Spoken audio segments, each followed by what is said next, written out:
아주 조용조용히 해야 되겠어요. 주변 방해를 받으면 안 되니까. 이제 누르셨죠? 네. 지금 로마서 13장 읽어갈 차례거든요. 13장을 제가 앞부분만 몇 개 읽어볼게요. 각 사람은 위에 있는 권세들에게, 여긴 굴복하라 이렇게 돼 있어요.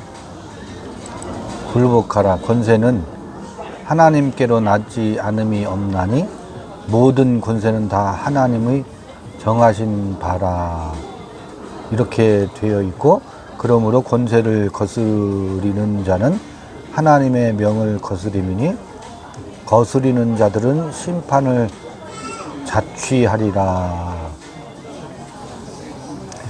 그 다음에 그 관원들은 선한 일에 대하여 두려움이 되지 않고 악한 일에 대하여 되나니 네가 권세를 두려워하지 아니하려느냐. 선을 행하라.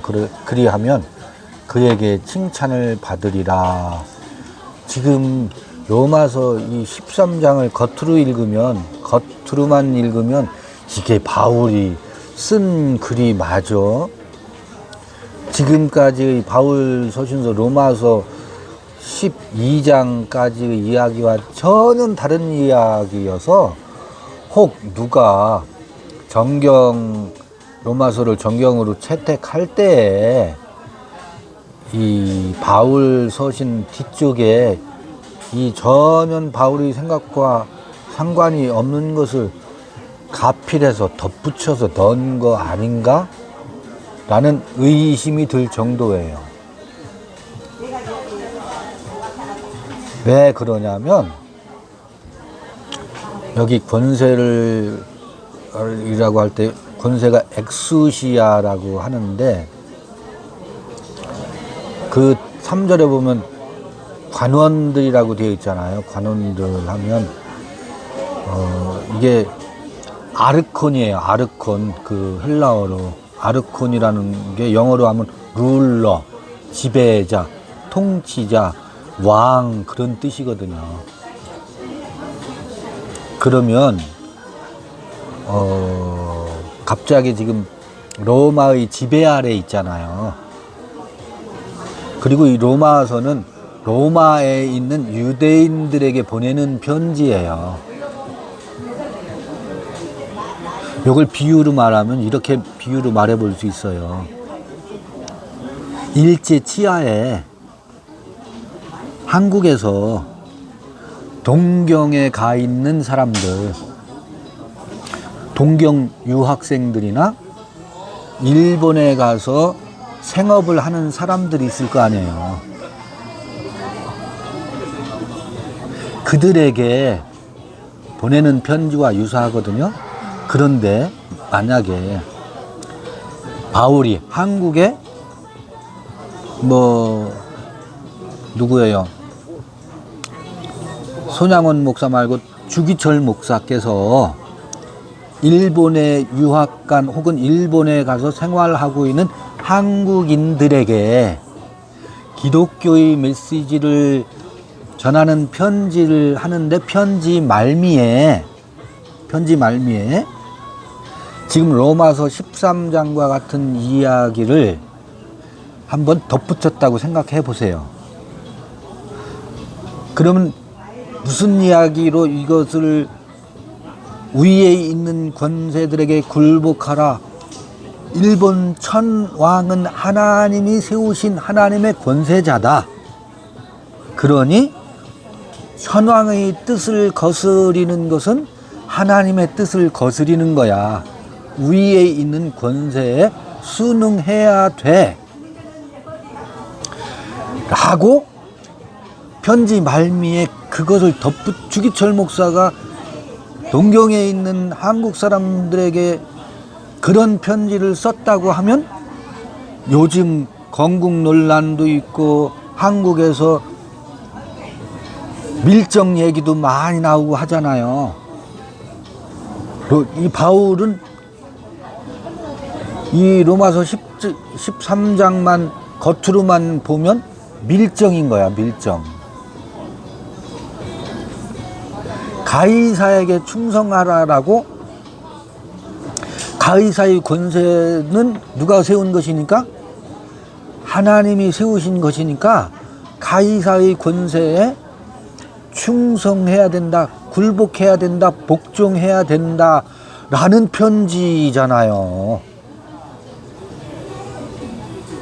갑자기 지금 로마서 12장까지 오다가 13장에 들어오면 그런 이야기를 편지 말미글에 써놓은 거나 마찬가지라고. 그래서 바울이 지금 비판을 받아요. 봐요. 가이사는 누가 세웠다고? 하나님이 세우셨다라고 마치 쓴 것처럼 읽을 수 있잖아요. 글자대로만 보면.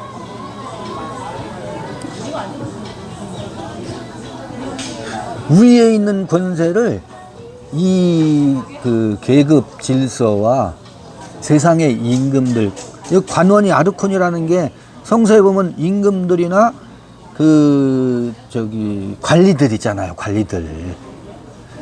예전에는 관리들의 위세가 얼마나 등등했어요. 그들이 세금을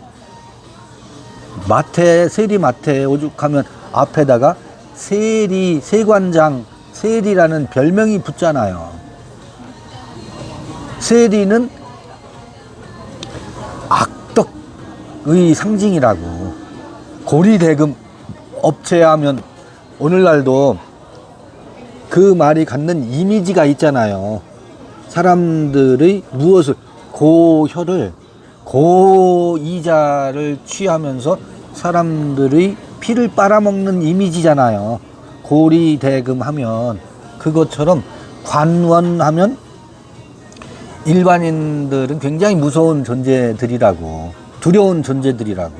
여기 바울은 아니 네가 잘못한 게 없으면 두려워할 일이 없다 그런 얘기 하잖아요. 근데 그들이 원하는 말을 해줘라. 그들은 그런 겉으로만 읽으면 그런 표현이 여기 있어요. 권세를 거스르는 자는 하나님의 명을 거스림이니 거스르는 자는 심판을 자취하리라. 관원들은 선한 일에 대하여 두려움이 되지 않다. 내가 착하게 살면 두려워할 대상이 아니다. 그 말하고 똑같거든. 내가 악한 일에 대하여 관원을 두려워하는 것이고 그때 권세자가 징치한다. 이 세상의 질서는 그렇게 되어 있어요. 세상은 공동의 선을 위해서 국가의 폭력을, 관원의 그 폭력을 뭐예요? 공동체가 용인을 해줘요. 왜? 만인에 대한 투쟁, 무질서가 빚는 피해가 더 크니까 국가가 어느 정도 그 개입을 해서 개인의 폭력을 국가의 폭력으로 뭐 하는 것을 제어하는 것을 공동체가 용인을 해줘요. 그래야 이 무정부 상태, 무질서에서 오는 피해보다는 그 피해가 적다라고 용인하기 때문에 그런 역할을 국가나 관원들이 하지. 이 사회 질서 유지를 위해서. 그 사회 제도와 시스템에서 유지하는 질서를 위한 관원들의 권력이 있잖아요. 우리가 위임한 권력이지. 그들이 고유의 권력이 아니라고 우리가 맡겨준 권력이지. 그러니까 우리가 맡겨서 그 행사되는 권력에 대해서는 우리가 맡겼으니까 일정 그들의 폭력성을 우리가 뭐해요? 수용하는 거죠. 그렇지만 어떤 폭력에 대해서는 우리가 위임한 이상의 폭력을 행사하는 것에 대해서는 우리가 뭐 해야 돼요? 저항해야지요. 당연히. 그리고 그 권세는 위로부터 온 게 아니에요. 이거 구분하셔야 돼요. 위로부터 온 권세가 아니라고. 그건 어디에서 온 권세예요? 우리가 맡겼으니까 땅으로부터 온 권세라고.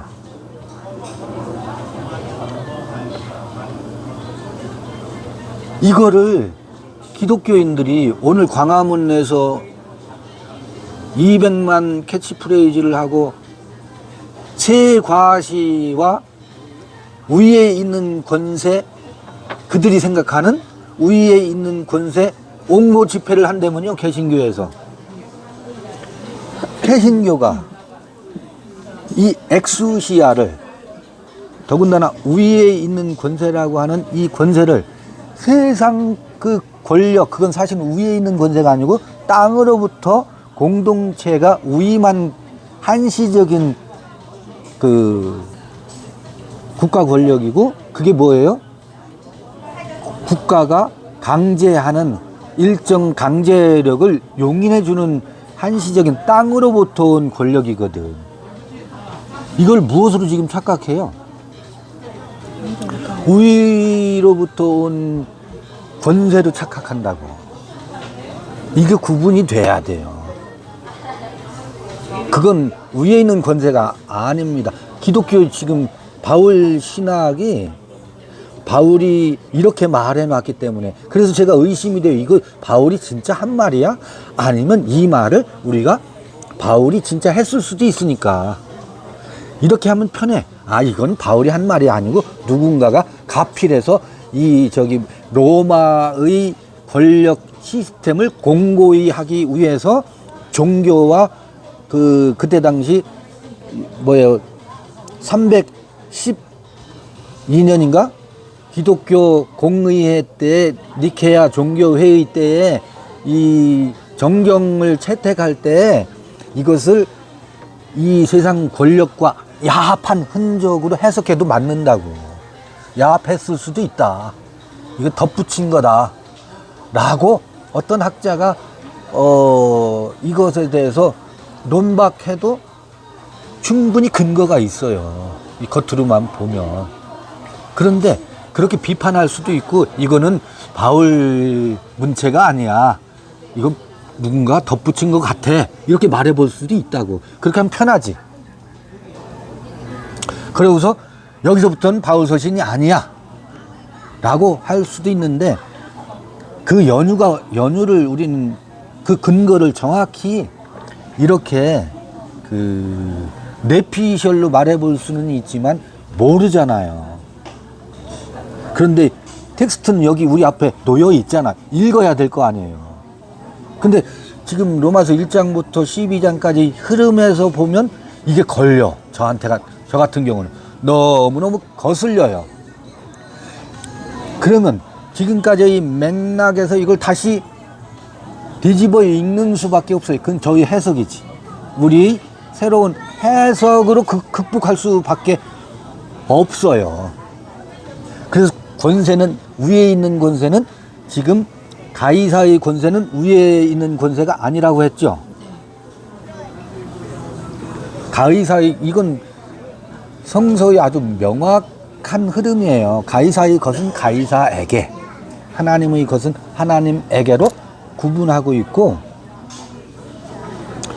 로마서도 영의 생각과 육신의 생각, 이걸 딱 아까 말씀하신 이분법으로 설명을 해 오고 있어요. 이분법은 마침내 극복돼야 될 이분법이지. 그렇게 이 흐름이 그래요. 그러면 지금 우리가 로마서 13장을 읽어낼 수 있는 방법은 제 해석밖에 없어요. 여기서 위에 있는 권세는 비록 이 세상의 시스템, 관원의 이야기를 빌어서 13장이 기록되고 있지만, 이건 비유다. 비유다. 이 국가 시스템 형성되어 있는 로마정의 체제는 하나의 비유다. 그래서 아르콘, 지배자라고 되어 있지만 폭력적 질서에 의한 지배자가 아니라 우리의 정신의 내면에 흐르는 엑수시아 권세는 귀신을 내어 쫓는 권세라 그러잖아요. 권세 있는 새 교훈이라고 하잖아요. 전부 엑수시아거든요. 이때의 엑수시아 권세는 예수를 보고서 그 복음서에 보면 마태복음이나 마가복음 같은 데 보면 산상수훈이 끝나고 산에서 내려올 때 사람들이 뭐라고 하느냐면 지금까지는 들어본 적이 없는 권세 있는 새 교훈이로다 그러잖아요. 이때 권세 있는 이 엑수시아거든. 그 다음에 귀신을 쫓아내잖아요.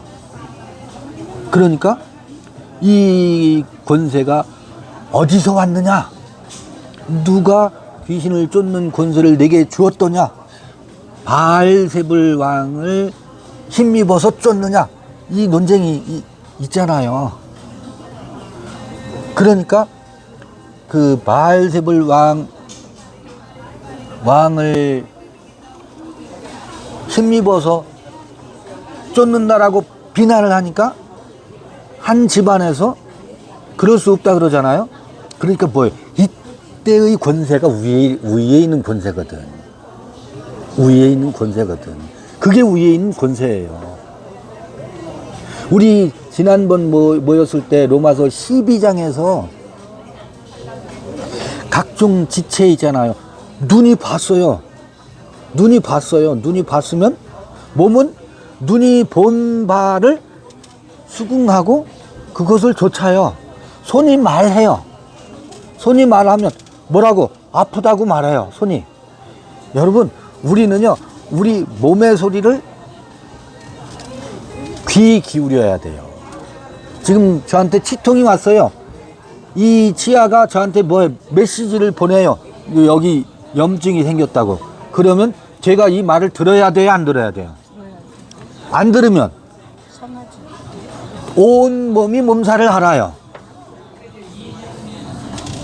이게 생명의 그 시스템에서 위로부터 오는 권세거든요. 근데 봐요. 케테르 호크마 비나 그러잖아요. 머리에서 어떤 깨달음이 찾아왔어요. 무릎이 탁, 아, 그렇구나 라고 하는 깨달음이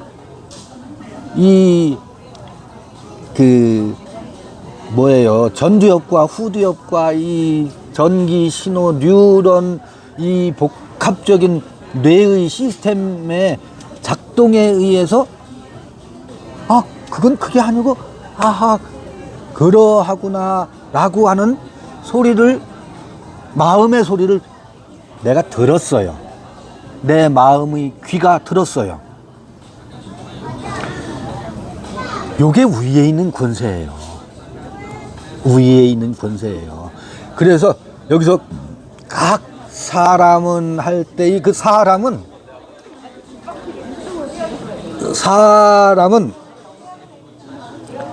모든 푸시케로 되어 있어요. 푸시케.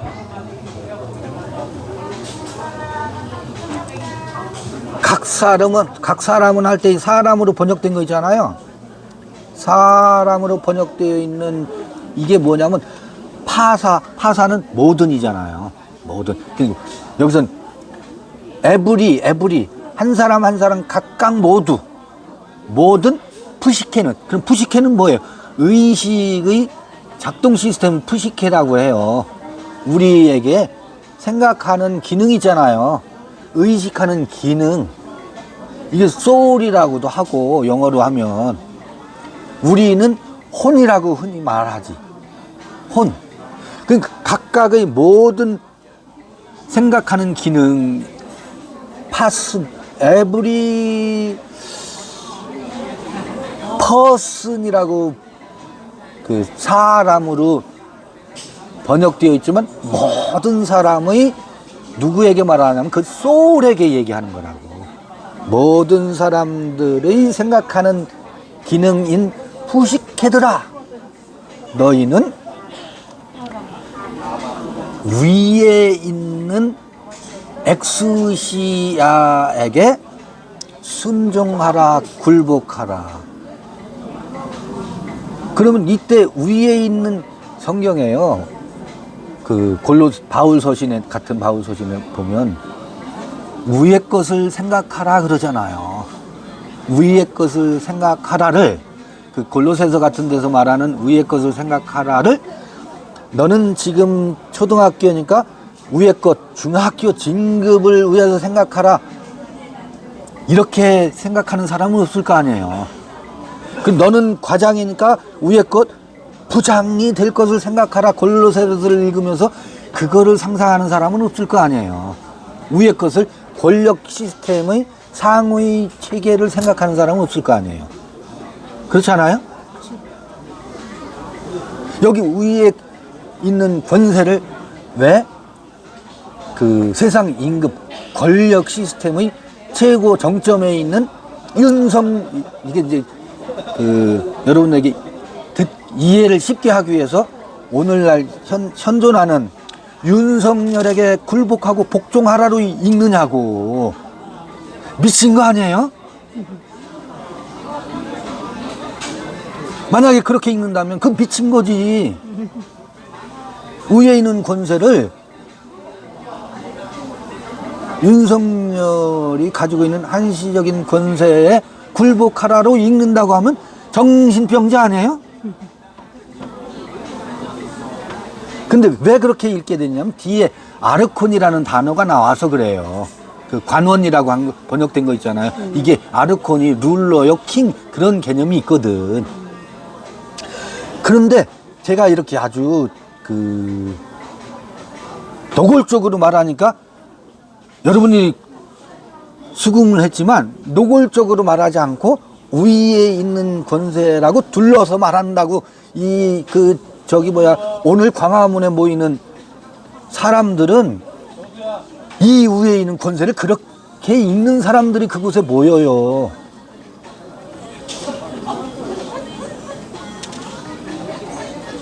좀 제가 표현이 과격했을 수 있어요. 용서하고 들어주십시오. 이 본문의 이해를 좀 더 쉽게 하기 위해서 아주 단도직입적으로 제가 표현한 거예요. 이거 비유예요. 윤석열은 비유입니다.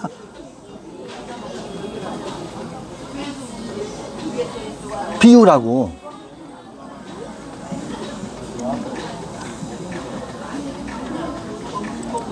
그런 미친 성서 읽기가, 그런 미친 신학 체계가 바울 신학이라는 이름으로 체계 지워져서 종교의 큰 주류의 기둥을 이루고 있어요.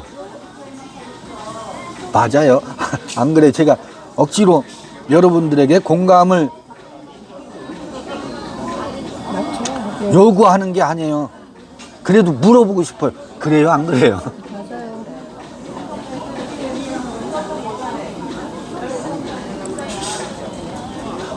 오늘 우리 현실 종교의 양태를 보더라도 이게 심각한 거예요.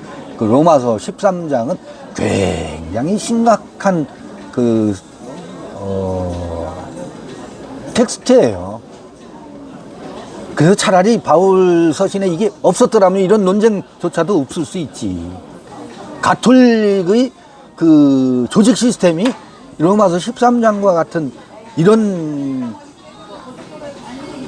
텍스트 때문에 그들의 운영 시스템이 세워졌다고. 개신교도 그런 시스템으로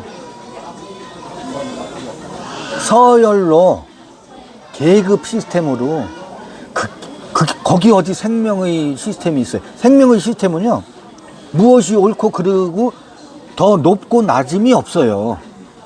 그렇잖아요?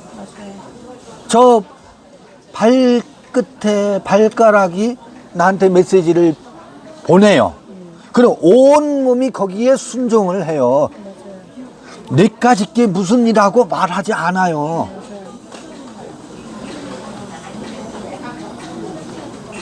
찍어 누르지 않는다고. 야, 너 아픈데 너 따위가 뭐 아프다고 아우성이야?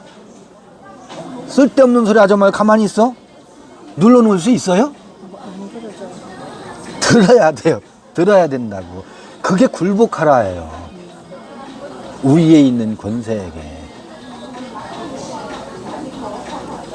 근데 지금은 이 세상의 모든 시스템과 교회의 시스템이 그런 권력의 서열화로 체계지어져 있고 엑수시아를 전부 그렇게 해석하고 있더라. 그런 오해의 소지가 로마서 13장 앞부분에 있어. 없는 거는 아니야. 겉으로만 읽으면. 이걸 깊이 읽고 이걸 지금 이 텍스트의 의미를 제가 지금 송구스럽지만 뒤집게 하고 있는 거예요. 해석을 통해서. 텍스트를 다시 쓸 수는 없잖아요. 다만 해석을 통해서 이 의미를 겉으로만 읽어서는 곤란하지 않겠느냐라고 말하면서 이거 뒤집기를 누가 할 수 있겠어요? 우리가 해야지. 해석만이 그게 가능해요.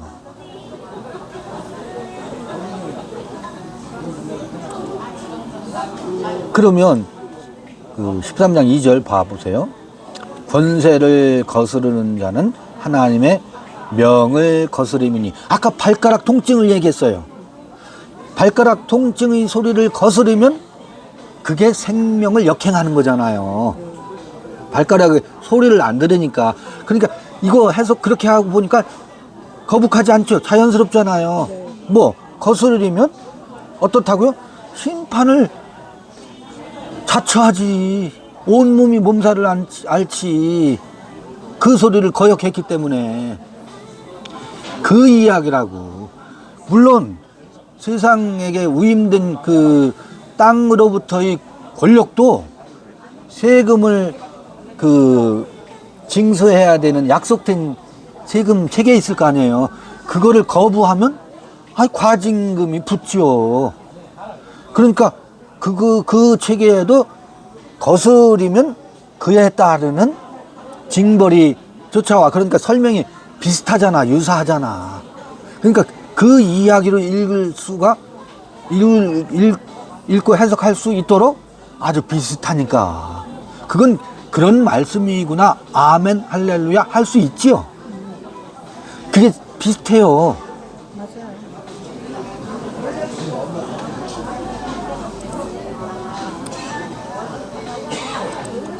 그 13장 3절 보면 관원들은 아르콘이에요. 여기 이제 제도에 의해서 공무원들이지. 관원들은 공무원, 오늘날로 말하면 그것도 정무직 공무원이 있고 일반 공무원으로 요즘 분류가 되지요. 예나 지금이나 국가폭력 시스템, 이거 용인된 폭력이에요. 국가는 폭력적인 질서예요. 용인된 폭력이야. 우리가 요 정도는 용납할 수 있다고 공동체가 합의된 질서라고.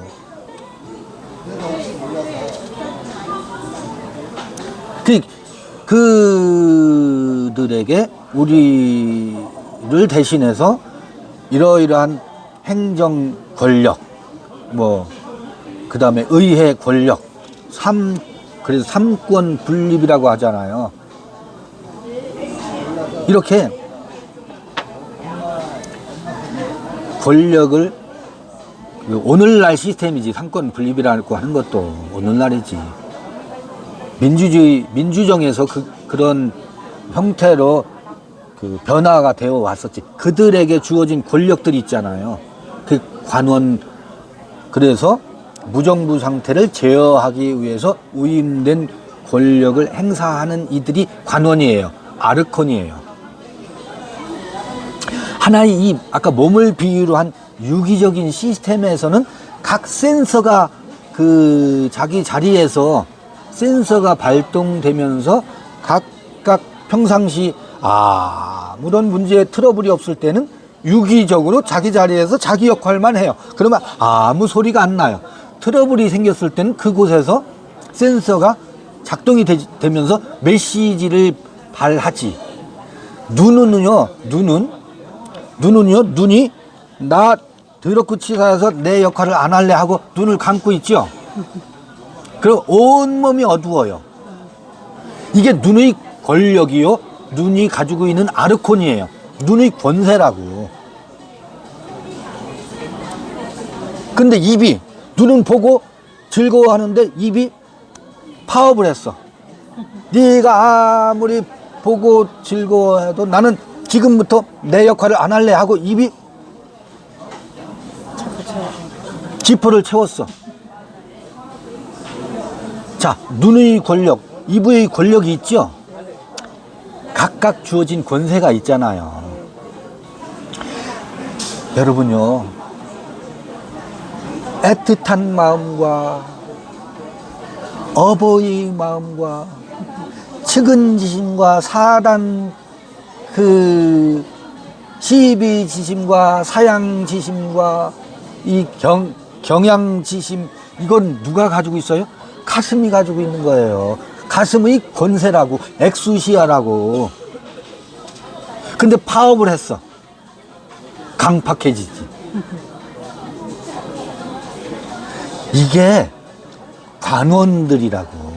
요거는 하나의 이 몸의 생물학적 유기체에서도 각각의 역할 분담이 있지요. 이게 각각의 뭐예요? 엑수시아 권세라고. 그런데 우리 지금 몇 분 이렇게 둘러앉아 있잖아요. 여기에서도 그 생명의 유기체 시스템에 의해서 각각의 뭐가 엑수시아가요. 생명의 유기체 시스템에 의해서 부여가 된다고요. 요거 알아차려야 돼, 우리가. 요 센서가 잘 작동이 되면 아무 문제가 없어요.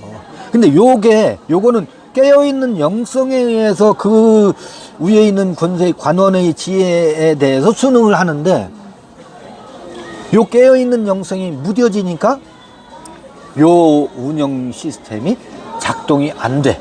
그러니까 어떤 운영 시스템을 가져오느냐면 땅 위에 있는 권세 시스템을 교회에다가 도입한다고. 도입해 놨다고. 맞죠? 네, 맞아요. 그래서 당회다, 무슨 뭐 장로회다, 무슨 또 공동의회다. 이거는 생명의 시스템에 의한 관원의 그 룰러가 작동하지 않는다는 것을 반증해. 그렇게 하면 뭐는 쉬워요? 통치와 통제는 좋죠. 관리는 좋죠. 수금하기도 좋고. 교회 건축물을 아주 이 뭐예요? 고딕 양식 있잖아요. 뾰족한 종탑, 이 고딕한 교회를 세워서 하나님의 위엄을 과시하려고 하는 데는 좋지. 그 전부 겉으로 가는 거지. 뭐가 안 되니까. 이 내면의 생명의 시스템이 작동이 안 되니까 육체의 시스템을, 그 세상 그 땅 위에 있는 권력 시스템을 교회에다가 혹은 어떤 모임과 공동체, 그거를 끌어들인다고.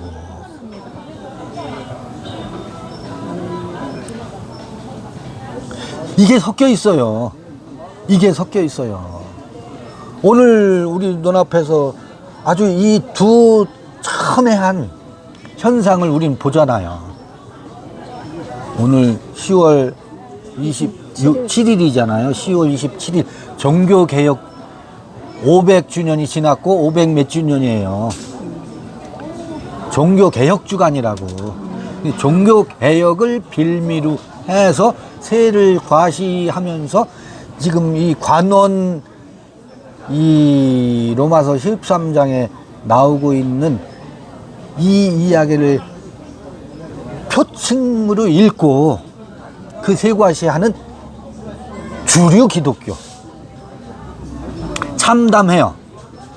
그러나 참담할 필요 없어요. 이거는 무엇이기 때문에? 말기적 증세이기 때문에 참담해 할 필요가 없어요. 말기적 증세가 지나가야 이 로마서 13장의 본래 본뜻이 드러나요. 그렇기 때문에 비관할 필요 없어요.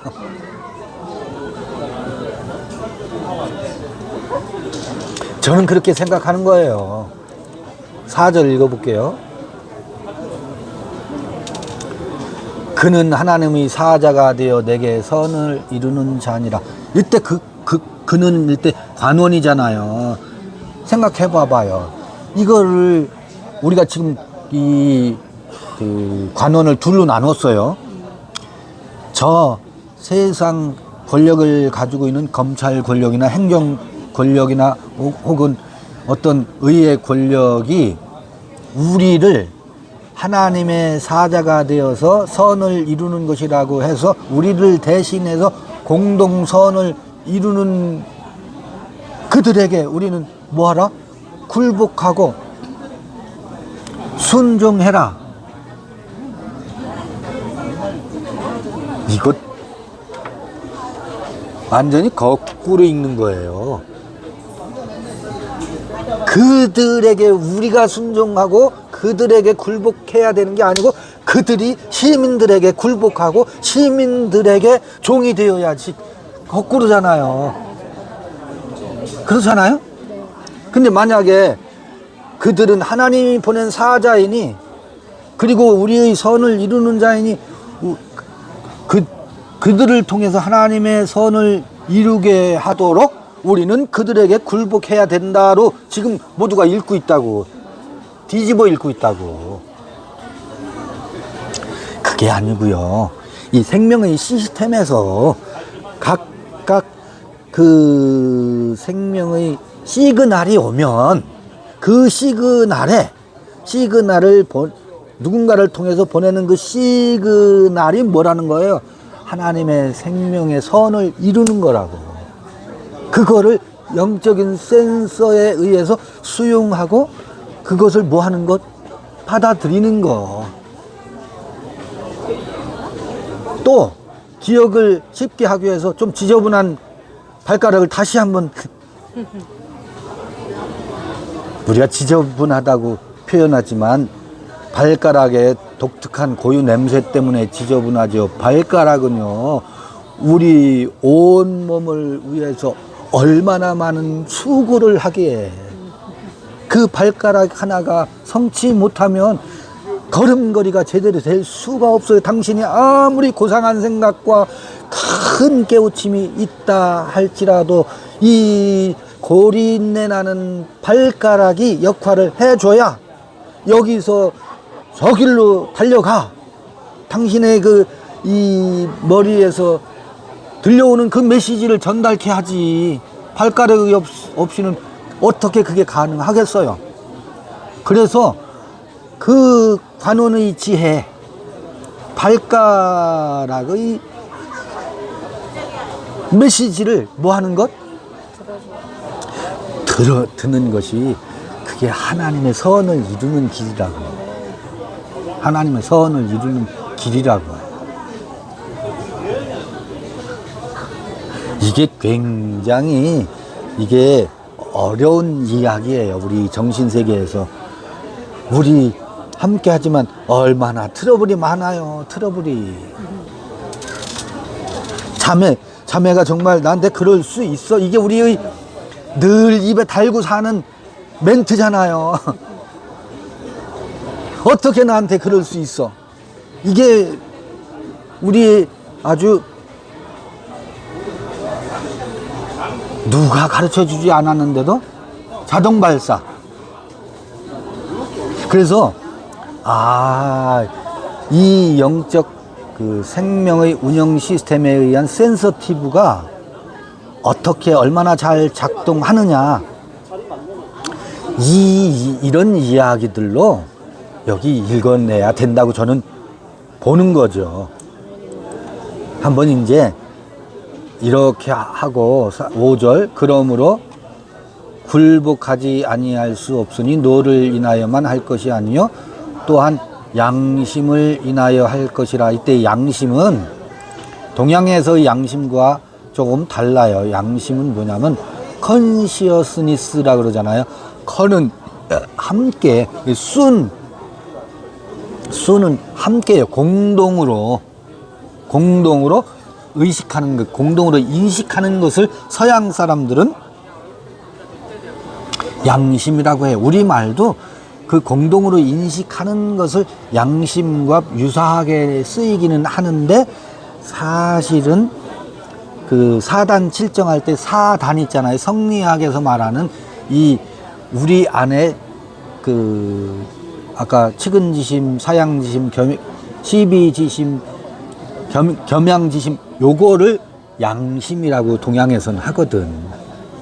근데 그 군자의 걸어가야 할 도가 그 양심의 이 네 가지 싸가지가 양심이라는 말이거든. 싸가지가 이 네 가지예요. 사단을 싸가지라고 하는 거예요. 이 사단이 없는 사람은 양심 없는 사람이다, 싸가지 없다라고 말하는 거라고. 이 사단이 그럼 뭐겠어요?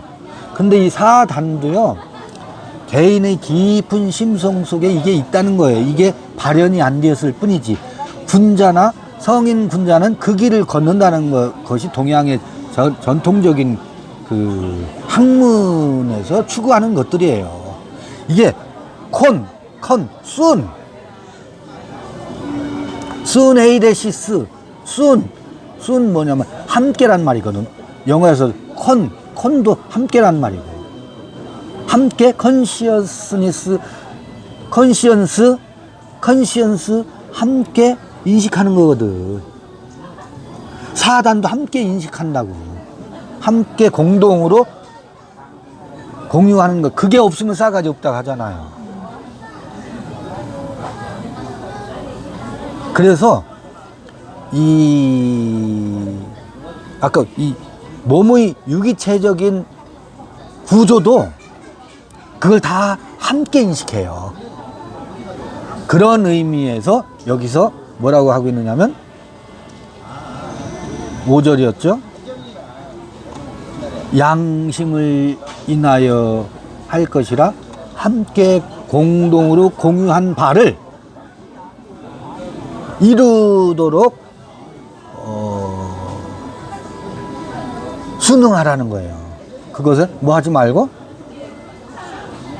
거역하지 말고. 근데 거역할 수 있어요. 그래? 나는 나대로 살 거야. 대로 살 수 있지요. 근데 나대로 살 거야 할 때 공동체에서 뭐 해요?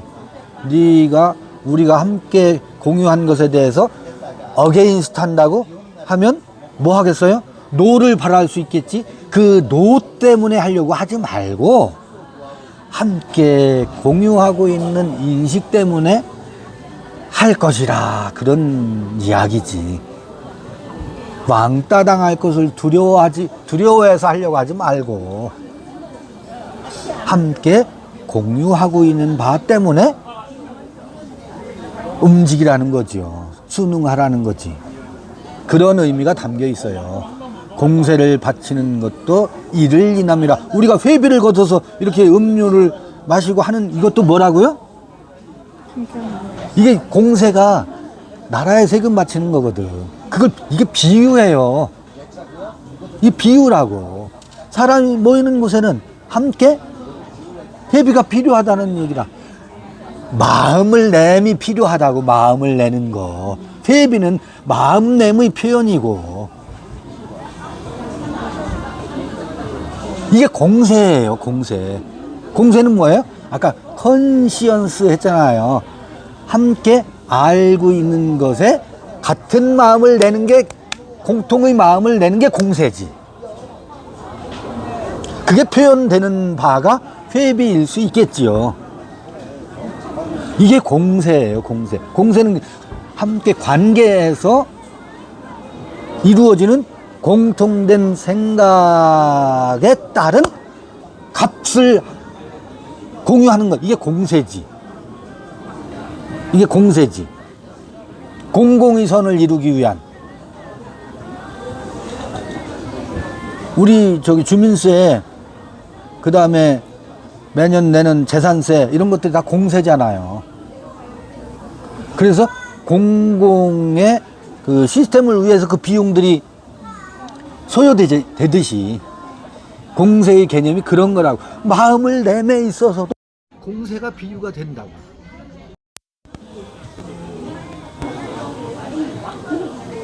근데 이 마음을 우리 내기가 참 어렵죠.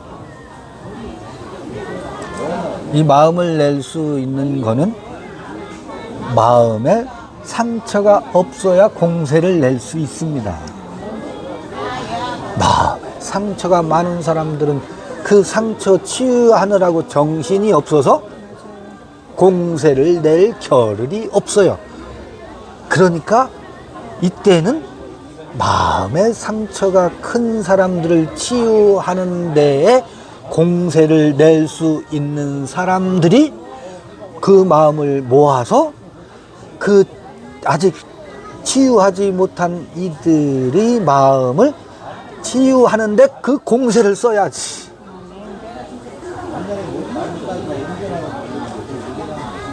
우리끼리 공세를 거뒀으니까 우리끼리만 마시자가 아니라, 그렇지 않겠어요? 그게 어려운 거예요. 율법의 시스템에서는 어렵다고. 왜? 율법의 시스템에서는 너가 죽어야 내가 승리자가 되니까, 큰 자가 되니까. 그러니까 거기에 살피려는 공세, 마음이 공유한 공세가 거기로 흘러들어야 할 겨를이 있어요? 없어요? 없어요. 관원의 지혜에는 그게 없다고. 그런데 여기 관원은 이 공동의 선을 이루는데 이 하나님이 사자가 되어서 그 조음을 이루는 것을 누가 한다고요? 관원이 한다고요. 저 관원도 그 공동체의 선을 향해서 우임받았지만 우리 이 공동체에도 그 공세의 마음을 내는 것은 무엇을 위해서? 상처받은 이들의 치유를 위해서.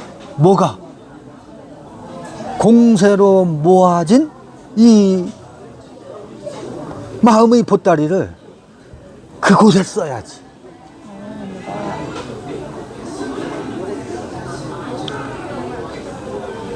이렇게 읽으면 로마서 13장의 이 바울의 못된 표현들, 이해할 수 없는 표현들을 우리가 뒤집기가 어느 정도 좀 됐지 않았을까? 됐어요.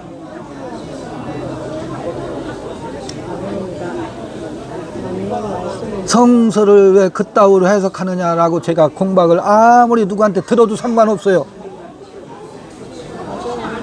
이렇게 읽어가지 않으면 바울 신학 전부 아까 그 전자의 시스템으로 바울 신학이 체계지어졌거든. 그 바울 신학은 다 어떻게 해요? 무너져야 돼요. 무너져야 된다.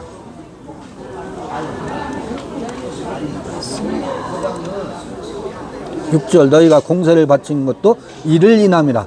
너희가 하나님의 일꾼이 되어 바로 이 일에 항상 힘쓰느니라. 여기 나오잖아요. 하나님의 일꾼. 세상 관원에서 갑자기 무엇으로 치환됐어요? 하나님의 일꾼으로 치환됐잖아. 이게 아르콘이에요. 그러니까 저 통치자 지배자가 아니라고. 생명의 시스템에서 맡은 바지. 맡은 바는요, 마음을 내는 거예요. 마음을. 공세를 내는 거예요. 공세.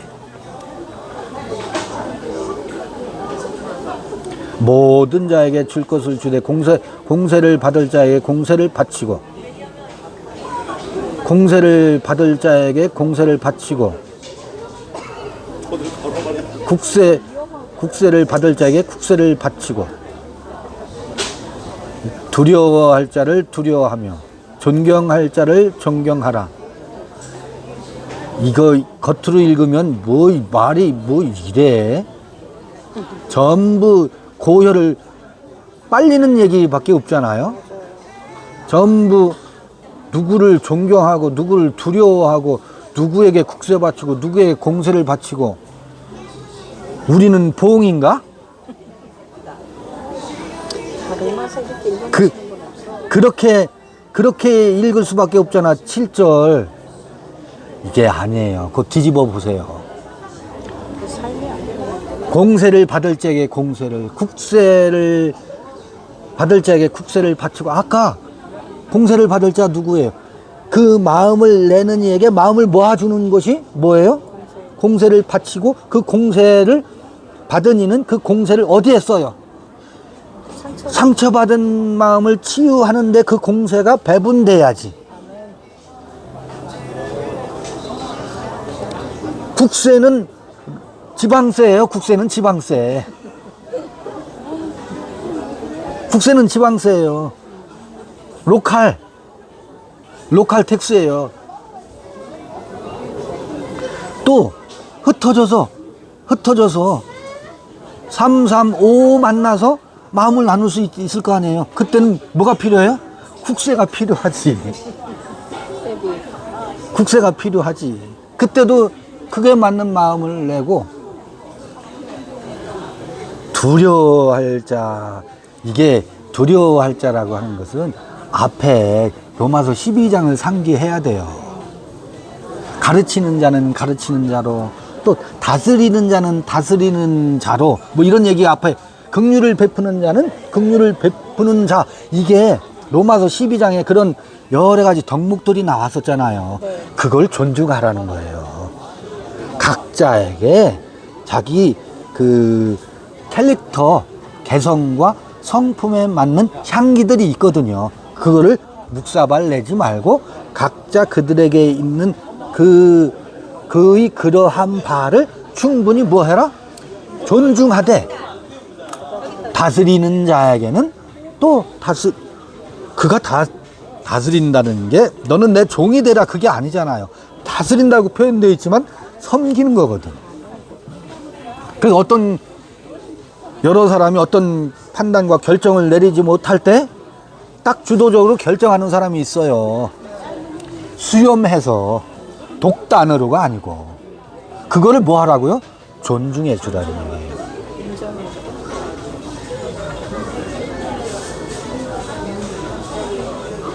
존경할 자를 존경하라. 존경할 자, 그것에 순응하는 것에 대해서는 모두가 다 존중하고 존경한다고요.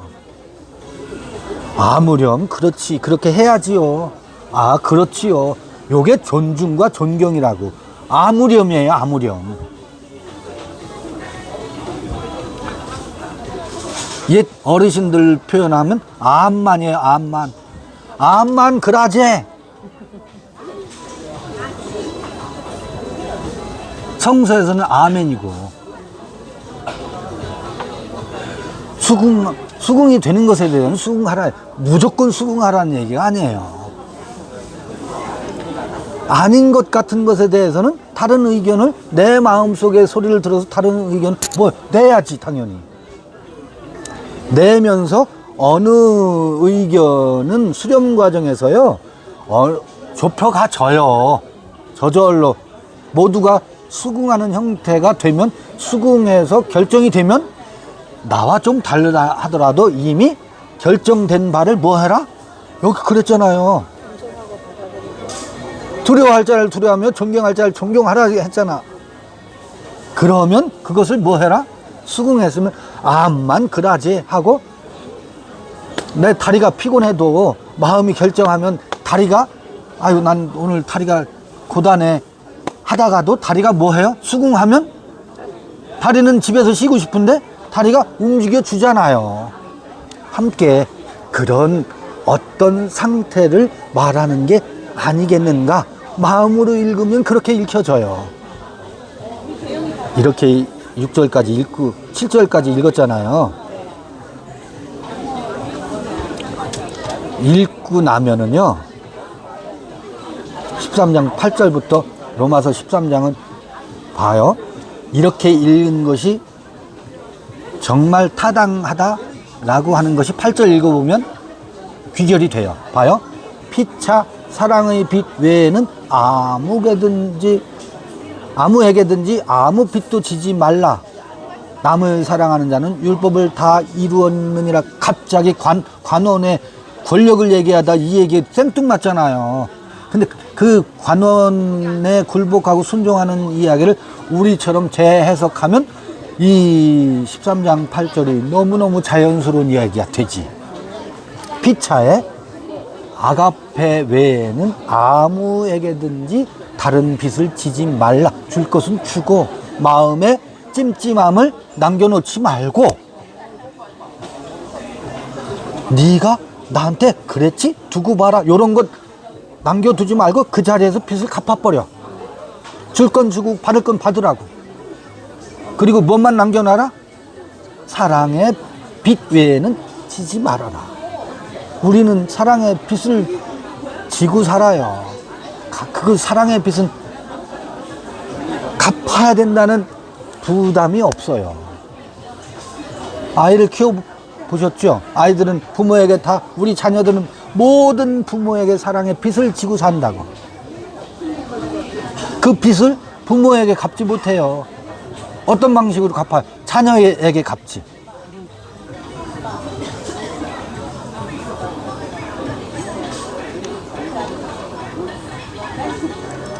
이제 9절 읽어볼게요. 오늘 로마서 13장 모처럼 읽는데 끝내죠.